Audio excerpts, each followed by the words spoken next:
같이 기도하겠습니다.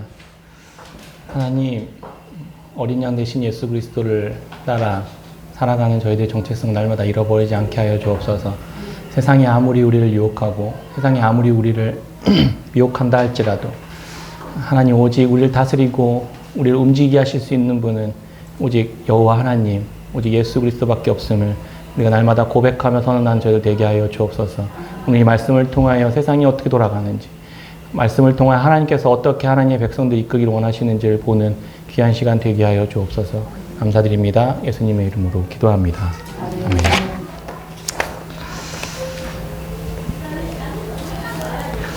코로나19가 우리 전 세계적 유행이 되었을 때 한국과 유럽은 대처하는 방식이 달랐죠. 근데 잘 많이 알려져서 우리나라는 확진자 동선을 샅샅이 추적해서 카드 사용 내역, 휴대전화, 기지국 추적을 통해서 빠르게 동선을 파악하고 전부 공개했습니다. 확진자와 동선이 겹치는 사람들을 찾아내서 빠르게 감염이 확산되는 것을 차단하기 위한 목적이었습니다. 여기에 아무도 반대하는 사람이 없었습니다. 물론 당연히 그렇게 해야지, 우리 이렇게 생각했잖아요. 개인의 프라이버시나 이런 것보다 공공의 안전이 더 우선된다라는 생각이 우리 사회 안에 인식되었기 때문입니다. 이런 특수한 상황에서는 개인보다는 공동체 전체의 보건이 더 중요한 가치가 됩니다. 사람들이 그렇게 인정합니다. 근데 이런 우리나라에 잘하고 있었던 이 K방역이 전 세계에 알려지자 유럽에서는 우리의 이런 방역 방식이 되게 미개하다고 하면서 우리나라를 막 조롱하는 말도 많이 들렸었습니다. 아무리 그래도 개인의 프라이버시를 그렇게 함부로 막 노출하고 공개하고 이럴 수 있냐. 이것이 바로 우리나라 다른 유럽의 문화 안에서 발생됐었던 충돌이었습니다.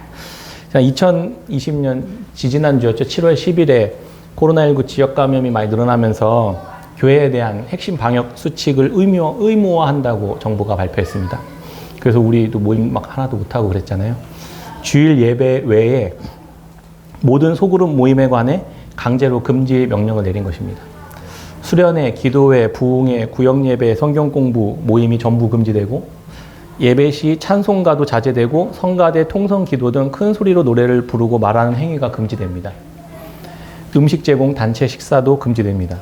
전자출입 명부를 설치해야 돼서 그걸 누가 들어가고 누가 나갔는지를 시간마다 또 발열 체크하고 마스크를 착용하고 2m 간격 유지하고 예배 전후에 시설을 소독해야만 그나마 주일 예배를 드릴 수 있는 게 핵심 방역 수칙 의무화 선포였습니다. 이 조치를 어기면 책임자와 이용자에게 각각 300만 원 이하의 벌금을 부과하고 집합금지 행정 조치를 내려버립니다. 그나마 예배도 못 드리게 하겠다는 것입니다. 고의적이거나 중대 위반으로 집단 감염이 발생하면 치료비, 검사비 등 구상권까지 청구합니다. 보건복지부 장관은 이걸 발표하고 이렇게 말했습니다. 그간 종교계에서 비대면 비접촉 예배를 실시하는 등 방역에 자발적으로 참여해 주신 데 감사드리며 교회에 대한 이러한 조치는 국민 여러분의 건강과 안전한 종교활동을 지키기 위함이라는 점을 양해 부탁드립니다. 또한 종교계의 참여와 협조를 당부드립니다. 차라리 총과 칼을 들고 와가지고 못하게 하면 대응하기라도 편할 텐데 개개인의 이런 건강과 우리 보건이라는 명목으로 들어오니 모두가 다 꼼짝 못하는 상황이 되었습니다. 그리고 나서 2주 뒤인 24일 날 다시 2주 만에 이 방역 수칙 의무화 조치가 해제되었습니다.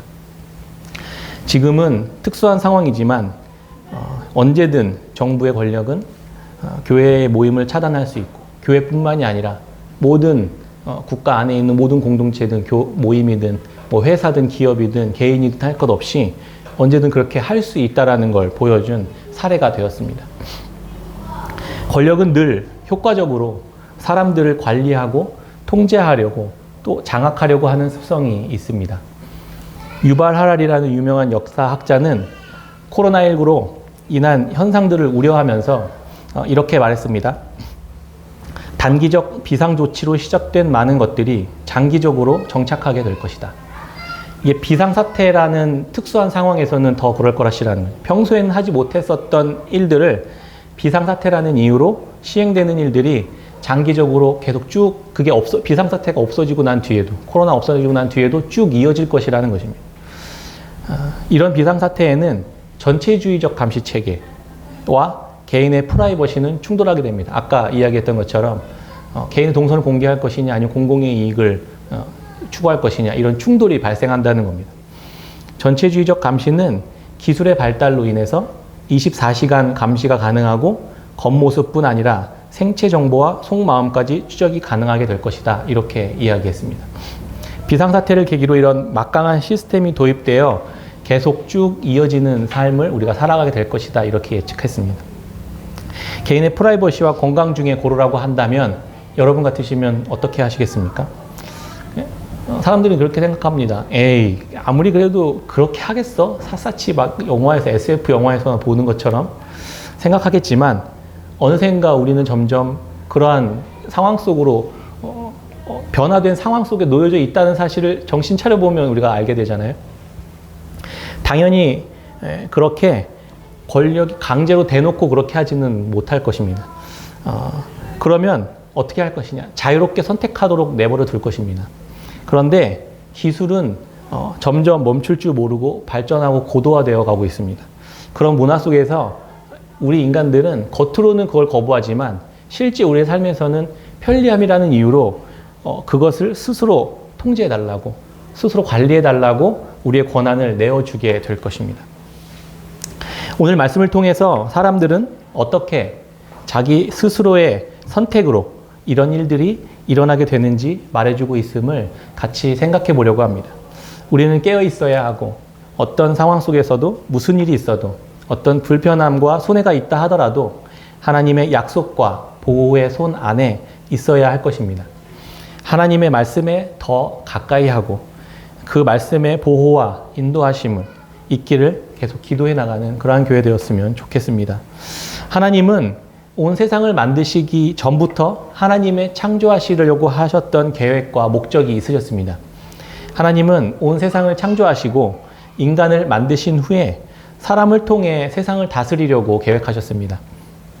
그러나 그 방식이 사람을 강제하고 통제하고 올감해서 노예로 부리는 그런 방식의 통제가 아니라 자발적인 순종으로 하나님의 법을 지키고 그에 따라 하나님의 보호와 평화와 안전을 누리며 살아가는 모습을 하나님은 꿈꾸셨습니다. 하나님께서는 이런 목적을 이루시기 위해 사용하신 방법으로 먼저 인간에게 전면으로 본인이 나서지 않고 인간을 통해서 세상을 통치하시려고 계속 계획하셨습니다. 그게 첫 번째 목적이고 방식이었습니다. 그리고 두 번째 방식은 개인뿐 아니라 그 개인들이 모여있는 공동체를 통해서 또 그것들을 드러내시길 원하셨습니다. 하나님의 역사를 이루어 가시는 이러한 그림과 원리와 의도의 방식의 그림을 머릿속에 우리가 가지고 있을 때 우리는 오늘 무엇을 해야 하는지, 우리는 나는 어떻게 살아야 하는지, 또 공동체 우리는 어떤 방식으로 삶을 살아야 하는지를 알 수 있게 됩니다. 먼저 창세기 1장에 하나님이 인간을 만드시고 인간을 통해 모든 피조물을 관리하고 다스리기로 하셨던 장면을 볼 수 있습니다. 창세기 1장 26절에 보면 하나님이 이르시되 우리가 사람을 만들고 그들로 모든 것을 다스리게 하자 이렇게 계획하셨습니다. 그리고 인간을 만드신 것입니다. 하나님께서 인간을 통해 하나님의 목적을 이루시기로 작정했다는 것은 우리가 피조물로서 해야 할 역할들이 있다라는 것을 우리가 발견할 수 있는 것입니다. 하나님의 창조와 구속의 역사 속에서 오늘날 우리가 무엇을 해야 할지 이 말씀을 통해서 발견하는 것은 굉장히 그래서 중요한 일입니다.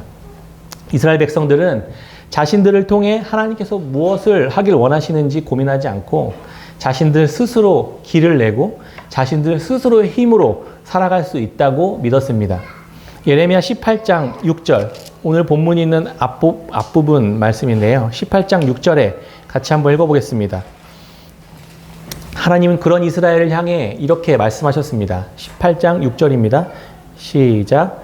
여호와의 말씀이니라. 이스라엘 족속아, 이 토기장이가 하는 것 같이 내가 이미 너희에게 하지 못하겠느냐. 이스라엘 족속아, 주님이 토기장이의 손에 있은 것이 너희가 내 손에 있으니라. 아멘.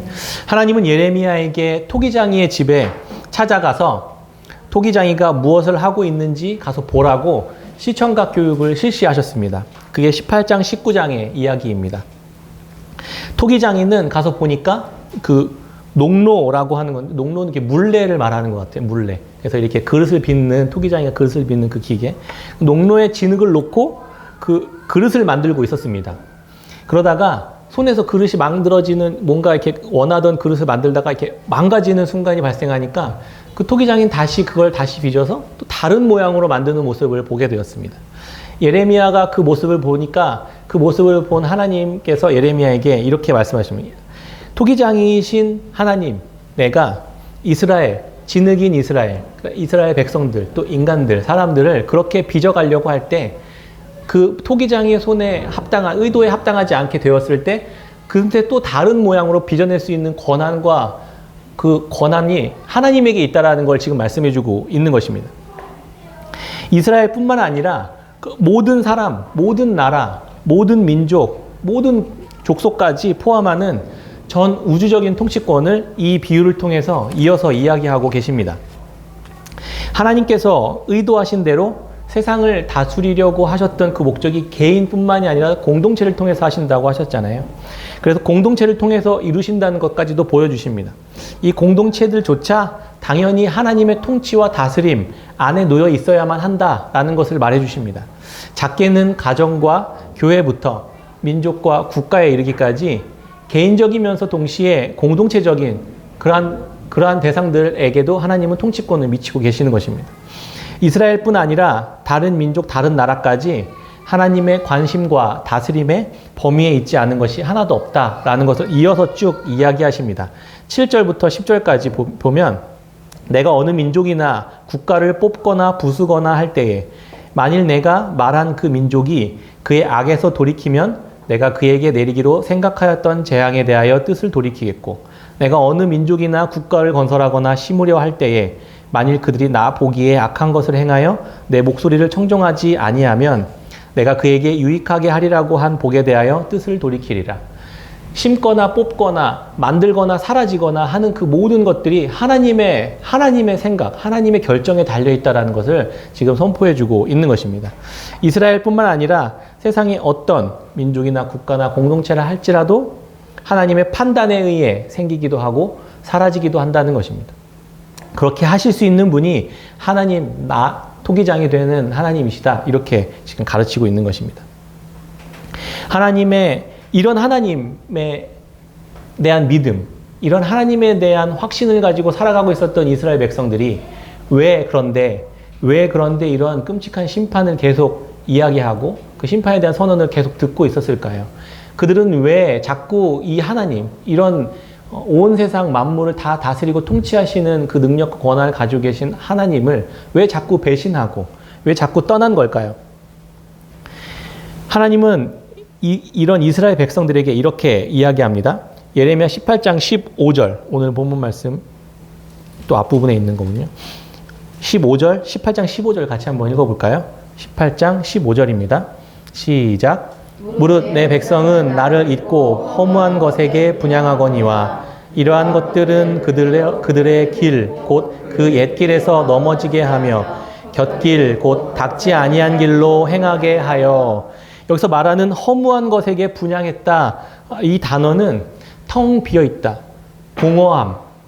공허하다 이런 뜻의 단어입니다. 공허하고 허무한 것을 백성들은 하나님께 하듯 분향했다. 그 대상에게 이렇게 표현한 것입니다. 언뜻 보기에는 창조주 하나님과 허무한 것, 텅 비어있는 것, 아무것도 아닌 것, 그것을 어떻게 바꿀 수 있을까? 이스라엘 백성들은 그것들과 하나님을 어떻게 바꿀 수 있을까 싶습니다. 근데 도대체 어떤 모습으로 이스라엘 백성들에게 이 우상들이 보였길래 이들은 하나님이 아닌 그것들을 선택하게 되었을까요? 일단은 하나님도 눈에 보이지 않았던 게 한몫했던 것 같습니다. 이건 제 생각입니다. 보이지도 않는 하나님이시잖아요. 주변 나라보다 더 잘 살게 하거나 더 강대국이 되게 하거나 더 번영하거나 더 쾌락이나 안락함이나 더 풍요함을 누리게 하거나 첨단 기술이 생기거나 뭔가 이런 것들이 우리 그 하나님을 믿는 사람들 안에서 있어야 되는데 그런 게 안 생기는 거예요. 하나님을 믿고 따라와야. 수백 년간 이스라엘 백성들은 하나님 믿고 따라왔던 하나님 믿는 신앙은 그들 스스로 생각할 때 참 별 볼 일 없고 별품 없다. 또 신선함도 없고 짜릿함도 없고 또 뭔가 또 재미있는 것도 없고 또 화끈한 것도 없고 그냥 그럭저럭 먹고 사는 것처럼 너무나 평범해 보였기 때문 아니었을까. 저는 그런 생각을 좀 해봤습니다. 우리의 믿음이 사람들이 살아가는 세상 속에서 함께 살아갈 때 좀 그렇지 않습니까? 주변에는 잘 나가고 떵떵거리고 또 잘 누리는 사람들이 넘쳐나지 않습니까? 근데 나는 요 모양 요 꼴을 벗어나지 못하는 그런 모습 같고 앞으로도 더 나아질 것 같은 소망이 없고 보장도 없고 예수를 믿어서 더 손해보고 또 이러한 시간들이 하루 이틀이지 점점 나에게 자극을 주는 주변의 메시지들은 그런 사람들의 이야기들은 계속 우리 안에 계속 찾아 들어옵니다. 그러한 모습들에 우리는 점점 관심과 시선을 쏠릴 수밖에 없습니다. 계속 거기에 귀 기울일 수밖에 없고 거기를 바라볼 수밖에 없고 거기에 계속 동참하게 될 수밖에 없게 되는 것입니다. 이스라엘 백성들도 그렇게 된 것은 아닐까 생각해 보았습니다. 그런데 여기서 표현하는 그들의 길, 곧 옛길, 그들이 걸어왔던 길을 떠나 우상숭배의 길을 곁길, 닦지 아니한 길이라고 표현합니다. 원래 길이 아닌 옆에 따로 난 길, 이제 방금 사람들이 길로 사용하기 시작한 길이라는 것입니다. 그런 것이 무엇이 있을까요? 이제 방금 시작됐던 길이기 때문에 길로서의 역할들을 제대로 못할 수 있습니다. 험한 길일 수 있고 안전하지 않은 길일 수 있습니다. 모험을 해야 하는 길일 수도 있습니다. 검증되지 않은 길입니다. 그 길은 사람들이 만든 길, 세상이 만든 길, 시대가 만든 길일 가능성이 큽니다. 검증되지도 않고 모험하고 도전하고 새로운 시도는 늘 있어 왔지만 그것들은 결국 허황되고 공허한 길, 텅 비어있는 아무것도 아닌 것이다. 지금 하나님께서는 예레미야를 통해 그렇게 말씀하고 있었던 것입니다. 이스라엘 백성들이 제 발로 스스로 걸어간 길, 그 곁길, 닦지 않은 길은 두 번째 예레미야를 통한 시청각 교육을 통해서 그 실체를 알려주십니다. 그게 바로 19장부터 나오는 이야기입니다. 19장 1절부터 2절 같이 한번 읽어볼까요? 19장 1절부터 2절입니다. 시작. 여호와께서 이와 같이 말씀하시되 가서 토기장이의 옹기를 사고 백성의 어른들과 제사장의 어른 몇 사람과 하시드문 어기 곁에 있는 흰놈의 아들의 골짜기로 가서 거기에서 내가 내게 이른 말을 선포하여 10절부터 11절에 보면 너는 함께 가는 자의 목전에서 그 옹기를 깨트리고 그들에게 이르기를 만군의 여호와께서 이와 같이 말씀하시되 사람이 토기장이의 그릇을 한번 깨트리면 다시 완전하게 할 수 없나니 이와 같이 내가 이 백성과 이 성읍을 무너뜨리리니 도벳에 매장할 자리가 없을 만큼 매장하리라. 이렇게 선언하셨습니다. 이스라엘 백성들을 향해서요. 그런데 이 자리가 어디냐면 예레미야에게 시청각 교육을 얘기했었던 아까 토기장이에게 가서 옹기, 그러니까 이렇게 예전에 보면 이렇게 주둥이는 조그맣고 밑은 이렇게 있는 그 술병 같은 그런 오지 그릇이라고 하는데 그것을 사서 백성의 어른들과 제사장들, 그러니까 지도자들을 데리고 가서 그 하시드문 곁에 있는 흰놈의 아들의 골짜기로 가서 그 항아리를 박살내버리라 이렇게 말씀하셨던 것입니다. 그곳에 가서 예레미야가 실제로 그렇게 하면서 이렇게 부숴버리고 이렇게 심판해버릴 것이다 라고 이스라엘 백성의 지도자들에게 이야기했던 것입니다. 이곳 흰놈의 아들의 골짜기는 예루살렘 남쪽 편에 위치한 곳인데 이곳은 도벳이라고 불리는 곳이었다고 합니다. 왜 여기에 가서 이스라엘 백성들을 의미하는 항아리를 박살내라고 했을까요? 흰놈의 아들의 골짜기가 히브리어로 게힌놈이라는 단어이라고 합니다. 그런데 이 단어가 신약에 오면 지옥이라는 보통 명사가 된 게헨나로 사용됩니다. 그러니까 이곳은 지옥과 같은 곳이었습니다. 그곳에서 이스라엘 백성들이 무엇을 했는지 예레미야가 19장 4절부터 5절에서 고발합니다. 이는 그들이 나를 버리고 이곳을 불결하게 하며 이곳에서 자기와 자기 조상들과 유다 왕들이 알지 못하던 다른 신들에게 분향하며 무죄한 자의 피로 이곳에 채웠음이며 또 그들이 바알을 위하여 산당을 건축하고 자기 아들들을 바알에게 번제로 불살라 드렸나니 이는 내가 명령하거나 말하거나 뜻한 바가 아니니라. 이곳에서 바알에게 자기 자식들을 태워서 제물로 바치는 짓을 했다는 것입니다. 이스라엘 백성들은 바알을 위해 그곳에 제단을 쌓았습니다. 그리고 자식들을 불에 태워 바쳤습니다. 뭘 주면, 뭘 얻을 수 있으면 자식을 태워서 바칠 수 있을까? 제가 진짜 고민해 봤는데 정말 납득이 안 됐습니다. 도벳이라는 이름이 북소리라는 단어에서 유래했다고 합니다. 왜 북소리인가 그곳이? 어린 자식들을 불로 태우면 당연히 끔찍한 비명소리와 살려달라는 소리가 있었겠죠. 그런데 그 소리에 바치는 그 아버지나 그 엄마가, 부모가 바치는 그 소리를 듣고 감정이 요동되지 않게 그 소리보다 더 큰 북소리로 요란하게 두들겼던 곳이었다. 그 소리 듣고 감정의 요동이 없도록, 더 흥분하고 더 무언가 카타르시스가 돌도록 만드는 그러한 북소리를 올리는 곳이다라는 단어로 도벳이라고 사용되었던 것입니다. 보통은 불 곁을 이렇게 지나면서 그냥 재래의식을 행했다고 하는데 그 중에서 열성적인 몰렉 숭배자들이 있었다고 합니다. 그들은 시끄러운 북소리에 홀려서 자기 아들이 비명을 지르며 죽어가는 그런 것을 쾌락으로 여기며 어린아이들을 불에 타도록 했다는 그런 주석과 연구 문서들을 보게 되었습니다. 아무리 이해가 안 되는 상황이었는데 그랬다고 합니다. 그런데 뭐 뉴스에도 우리가 종종 많이 들리죠. 자기 자식들을 어떻게 했는지 끔찍한 이야기들 많이 들리는 것들을 보면서 인간이란 존재가 도대체 어디까지 악해지고 그럴 수 있는지 생각해 봤습니다. 이곳은 그래서 말 그대로 생지옥이었었던 것입니다. 원래 지옥은 죽은 사람들이 있는 곳이 아니라 산 사람이 무의미한 폭력에 의해 죽임을 당하는 곳이 지옥인 것입니다. 그래서 예레미야를 통해서 그렇게 이야기합니다. 이곳에 19장 4절에 보면 자기와 자기 조상들과 유다 왕들이 알지도 못하던 다른 신들에게 분향하며 무죄한 자의 피로 이곳에 채웠습니다. 이곳은 무죄한 자의 피를 계속 채워가는 곳이었던 것입니다. 그게 바로 지옥입니다. 이 모습을 보면서 한 가지 생각이 들었습니다. 이들은 누가 협박하고 강제하고 강압해서 한 게 아니라 자기 스스로, 자기 손으로, 자기 의지를 가지고 그곳에 나아가서 자식을 그렇게 태워 죽였습니다. 어떻게 그럴 수 있었을까? 지금 우리들의 삶에 이 말씀은 어떻게 적용될 수 있을까? 제가 고민해 봤습니다. 우상 숭배하는 이들의 모습과 오늘날 우리들의 모습은 어떻게 연관성이 있을까 생각해 봤습니다. 여기서부터는 제 생각이고 추측인데 한번 같이 들어보시면 좋겠습니다. 우리가 사는 세상을 다시 한번 생각해 봅시다. 지금 우리가 살아가는 세상은 매우 급격한 기술의 발전으로 최첨단 기술이 하나로 통합되어져 가는 시간에 놓여져 살아가고 있습니다. 1차 산업에서는 지지난번인가 한번 이야기했었죠. 산업혁명에 대한 기술의 발전이 얼마나 어떻게 우상이 될 수 있는지. 1차 산업혁명에서 증기기관이 발견됐습니다. 2차 산업혁명에서 전기가 발생되었고 컨베이어 벨트가 시작됐습니다. 그러면서 갑작스러운 산업이 증가하게 되었죠. 3차 산업혁명에서는 컴퓨터와 인터넷이 발달됐습니다. 정보가 폭발적으로 늘어나면서 그 정보가 끊임없이 교류하고 연결될 수 있도록 네트워크가 되었습니다.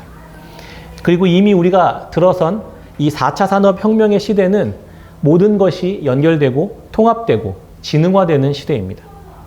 기계화, 정보화, 초연결화로 발전되어 갑니다.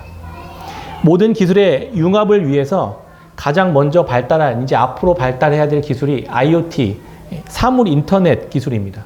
이게 뭐냐면 우리 주변에 있는 모든 사물들에 마이크로칩을 심어서 사람의 개입 없이 사물이 스스로 정보를 주고받을 수 있도록 만드는 기술입니다. 실시간으로 서로의 정보들을 주고받고 그렇게 만들어지는 시스템입니다. 그 시스템 위에 이 정보들을 취합하는 빅데이터라는 산업이 발생되기 시작합니다. 그 모든 사물들이 가지고 있는 정보를 빅데이터가 수용합니다. 그리고 이 빅데이터를 가지고 인공지능이 정보화시켜서 이것들을 도구로 사용하기 시작합니다. 인간의 개입 없이 스스로 정보를 만들어내고 창의적인 것까지 만들어내는 역할들을 이제 하게 됩니다.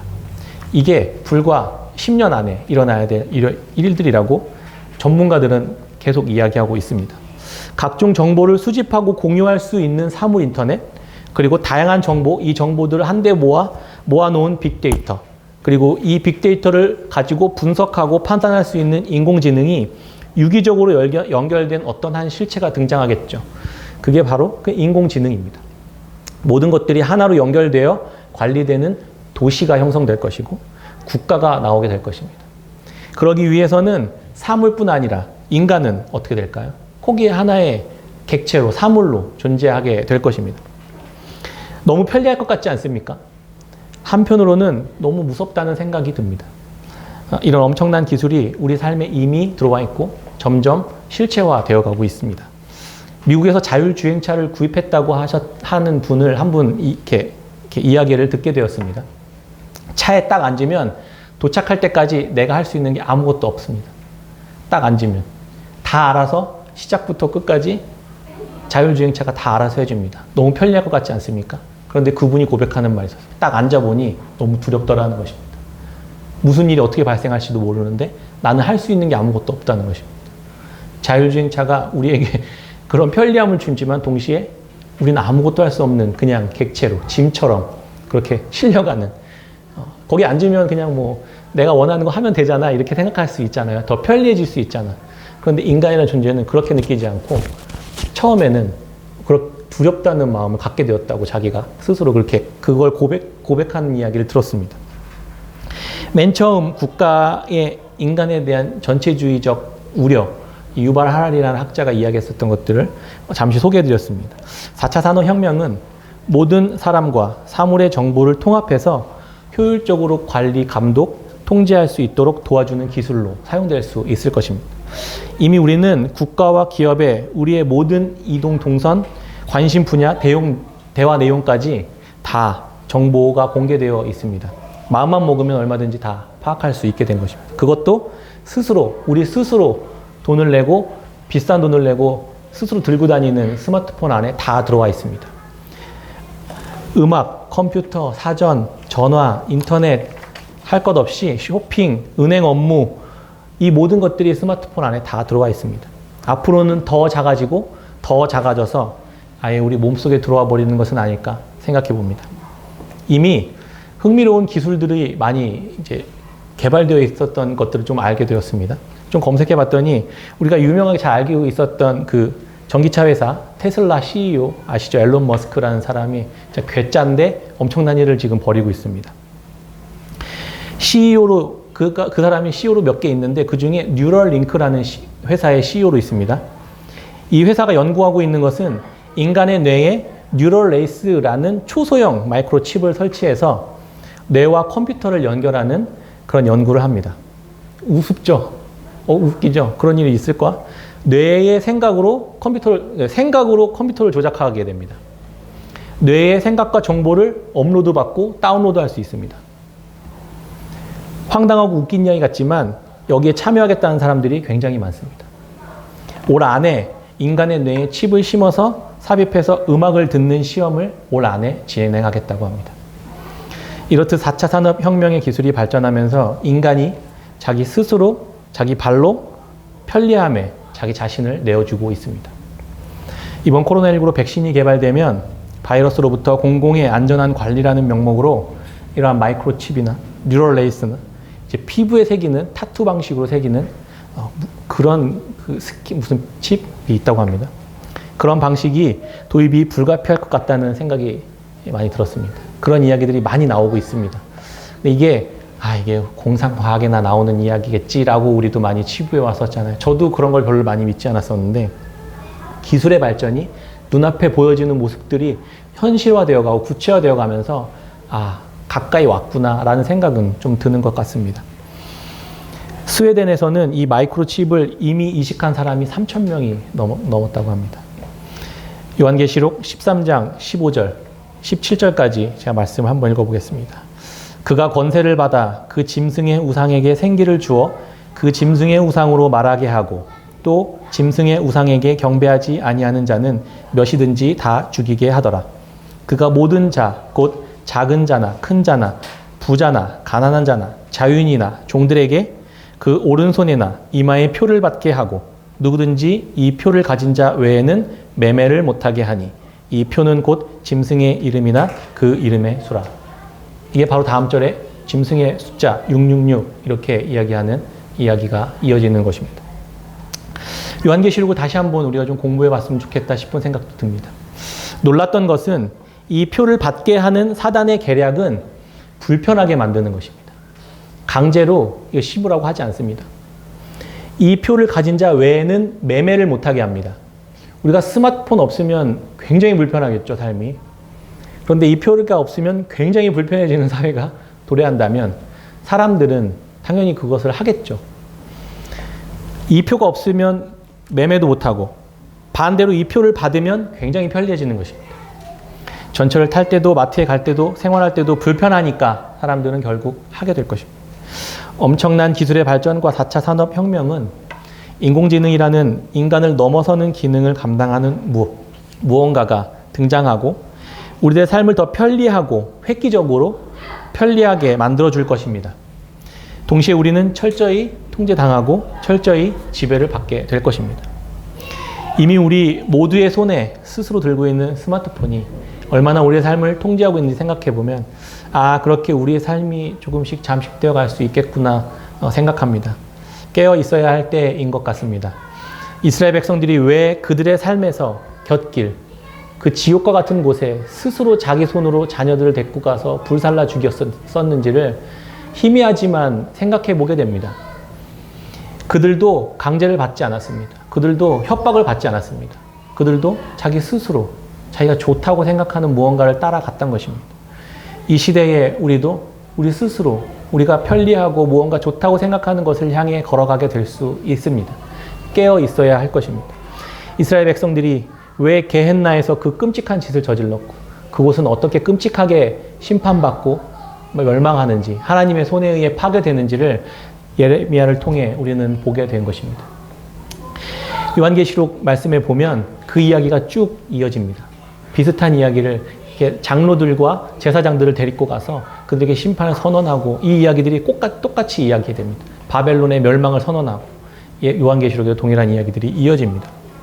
그러나 마지막 때가 가까운 것은 사실입니다. 요한계시록은 그럼에도 어두운 세상을 살아가고 이러한 비참한 삶을, 이 끔찍한 삶을 살아가는 세상 속에서 그리스도인들은, 예수 그리스도를 따르는 자들은 어떤 모습으로 살아가는지를 계속해서 이야기합니다.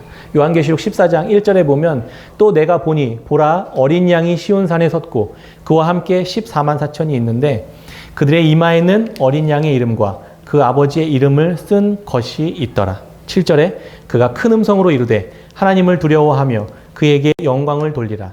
이는 그의 심판의 시간이 이르렀음이니 하늘과 땅과 바다와 물들의 근원을 만드신 이를 경배하라 하더라. 예수 그리스도를 따라가는 사람들은 그 속에서 이마에 예수 어린 양의 이름과 하나님 아버지의 이름이 새겨져 있다. 이렇게 이야기합니다. 우리가 666 짐승의 표를 받는 자들이 아니라 예수 그리스도의 이름을 표로 받는 자들입니다. 심판의 때에 예수 그리스도의 이름을 가지고 있는 자들이 유월절을 경험하는 것처럼 심판을 피할 수 있는 것처럼 그래서 영원한 생명 가운데 들어갈 수 있는 표가 되는 것처럼 이제 우리는 우리의 마음 가운데 생각 가운데 우리의 육신 가운데 예수 그리스도를 새기는 저희들의 삶이 되어야 할 것입니다. 말씀을 맺겠습니다. 세상은 사람들을 장악하고 통제해서 더 편리하고 더 풍성한 삶을 선물로 주겠다고 유혹합니다. 그것은 곁길이고 닥지 아니한 길입니다. 이것이 새로운 것이라고, 더 좋은 것이라고 우리를 유혹합니다. 훨씬 더 편리한 삶을 얻을 것이라고, 안전할 것이라고 말합니다. 많은 이스라엘 백성들이 하나님을 버리고 그 길에 들어섰습니다. 그러나 그 길의 끝은 멸망이고 실제 삶은 지옥과 같은 삶이 될 것입니다. 그러나 그리스도를 따라 믿음과 구원의 확신을 가진 이들은 그러한 길을 따르지 않는 자들입니다. 불안해도 불편해도 힘들어도 어리석어 보여도 하나님의 말씀만을 따르는 자들입니다. 이제 우리들이 가야 할 믿음의 길이 더 분명해져 가는 것이 보입니다. 불편함을 선택하고 우리가 섬기고 따르는 분은 오직 예수 그리스도 한 분이라는 고백을 하는 이러한 예배자의 삶을 사는 것이 우리가 걸어가야 할 길입니다. 기술과 자본과 이데올로기를 숭배하는 것이 아니라 하늘과 땅과 바다와 물들의 근원을 만드신 하나님과 어린 양 예수님을 믿는 믿음으로 살아가는 것입니다. 깨어 기도해야 할 것입니다. 아무 생각 없이 시대의 흐름에 편승에 끌려가는 것이 아니라 하나님만 예배하고 하나님의 말씀을 선택함으로 찾아오는 어려움과 그런 불편함들을 믿음의 싸움으로 날마다 싸우며 세상의 물결을 거슬러 의와 경건과 믿음과 사랑과 인내와 온유를 따르는 믿음의 선한 싸움을 주님 오시는 그 끝날까지 함께 싸워 승리하는 깨끗한 샘교회 모든 성도님들이 다 되시기를 주의 이름으로 축원합니다. 아멘. 우리 같이 이 찬양하시면서 기도하고 예배를 마치겠습니다.